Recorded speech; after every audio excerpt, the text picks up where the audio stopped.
Is the Samsung Galaxy A51 worth buying in 2022? Well, in this video, we're going to find out. What's going on, everyone? This is Kevin here, and this is the Samsung Galaxy A51. Now, this phone has been a massive success for Samsung ever since they launched it internationally in December of 2019. Now, obviously, since December of 2019, this device has aged quite a bit. It's certainly not a new phone. However, there still might be some prepaid stores where you can find this phone still for sale, brand new. So definitely, it might be something worth considering if they're offering it for a decent deal, or maybe you also might be considering getting this phone used or refurbished. So there's certainly still a lot of situations where somebody might be getting this device in 2022. And if you happen to be one of those people, definitely let me know what you think of this phone and what made you decide to buy it at this point. Now, this is the international unlocked variant of the phone. However, since being launched internationally in December of 2019, this phone then, several months later, started to become available officially in the US. This phone is offered at a variety of different prepaid carriers. I know that Metro by T-Mobile had it, for example, Cricket Wireless as well, and also many others. And in many situations, people who bought this phone actually got it for free in exchange for switching in from another carrier. And there was a certain time too, I believe it was the first quarter of 2020, where the Samsung Galaxy A51 was the best-selling Android smartphone in the world. So that certainly is very impressive. And this phone really does have a lot going for it, even at this point. The first thing you probably noticed is that the phone does feature a very modern design. For example, we have a very small hole punch for the front-facing camera, and that front camera is actually 32 megapixels. We also have very small bezels all throughout. And you can see here, we're getting a very large display with the phone at 6.5 inches. Now, the display itself is Super AMOLED. You probably could tell already how bright and vibrant and clear the display is. The display is 1080p. We're getting a PPI of 405, and we're getting a 20:9 aspect ratio. So again, even at this point, and despite this phone being decently old, it still looks extremely modern. And if someone said that this was a brand new phone that was just launching right now, I would believe them based on how this phone aesthetically looks. Now, as far as storage goes, this device is offered in a variety of different configurations, but this one does feature 128 gigs of internal storage, along with having microSD card expansion. Now, there is no wireless charging with the Samsung Galaxy A51, which is a disappointment, but the phone does have an in-display fingerprint sensor, which is really impressive, and at the time was pretty much unheard of for a mid-range device. So we'll give that a try one more time, but you probably noticed it does work very well. The device also features Face Unlock, which is really impressive as well.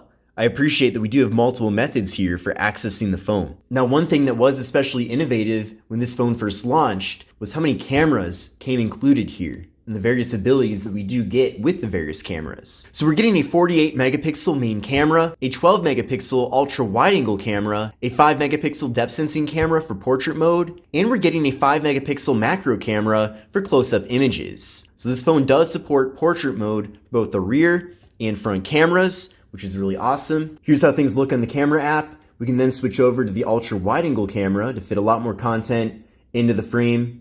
This is especially useful in outdoor conditions, whether you're taking a picture of a large building, for example, or maybe you're taking a picture of just the scenery around you and you want to fit as much content into the frame as possible. That's really where portrait mode comes in handy. Then from here, we can go over to the More tab, and there's tons of different options here, but one of them is macro. So again, with the macro camera, you can get very close up and have things be in very nice detail. We can also then go over to the More tab as well and access portrait mode. So we get those blurred out backgrounds of both the rear and front cameras on this device.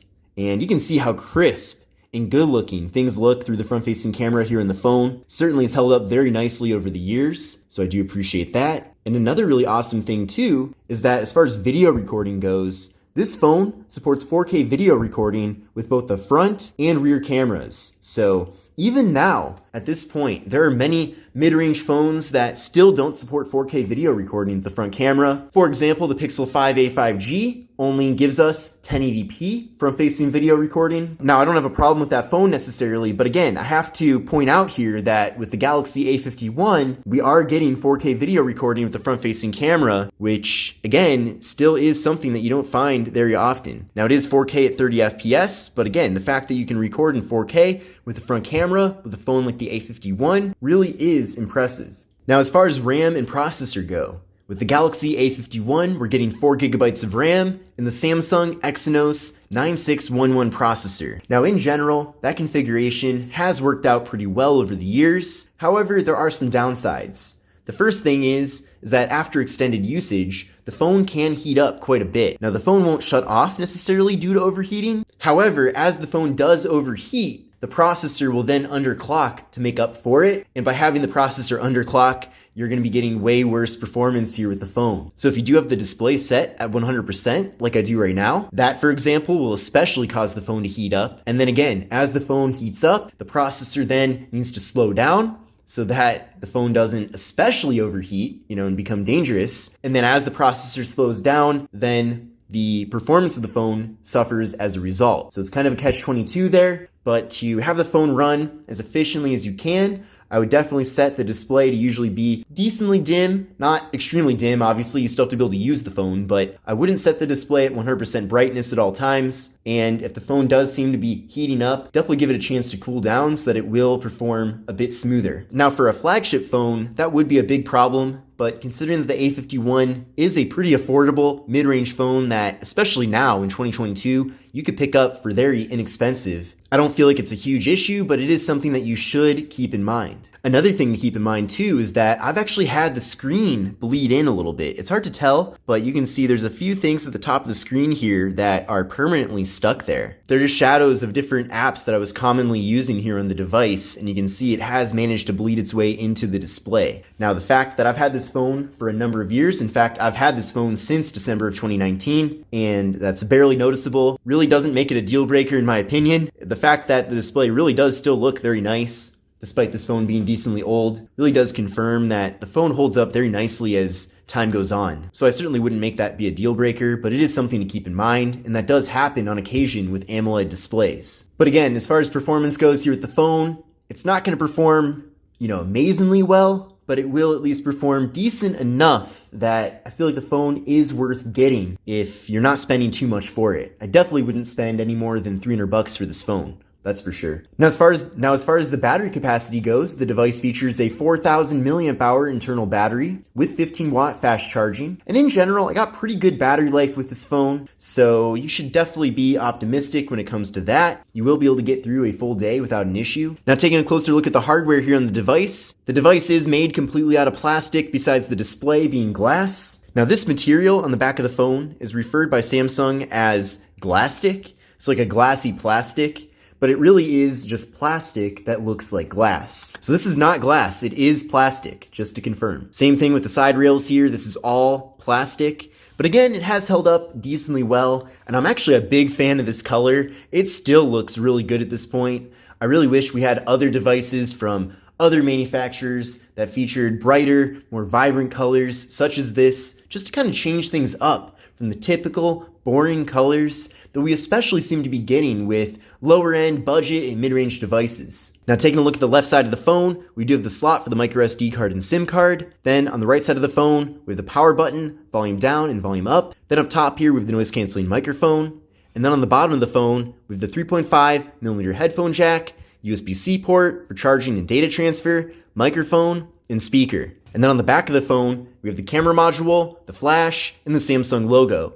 So in general, a pretty minimalist design here in the back of the phone, which of course, we don't have a fingerprint sensor back here because it is built into the display. So in general, I think that even now, in 2022, the Samsung Galaxy A51 still is a great looking phone. It has an excellent display, still one of the best displays I've seen from a mid-range device in a very long time. So that's excellent. Camera quality is really good as well. And to see more about that, I do have a full review of this phone here in my channel, so you'll see a variety of different photo and video samples in that review. But essentially, the quality really is good for what you're getting here as far as, this device not being an expensive flagship and being more of an affordable option from Samsung. So I certainly do applaud them with that. The biggest things at this point that you'd want to be aware of if you were going to get an A51 is that you probably won't be getting too many software updates going into the future, if any for that matter. You're also going to be having kind of sluggish performance due to that Samsung Exynos 9611 processor, and it depends on which region you're located in, but it is possible too that the phone doesn't come with NFC.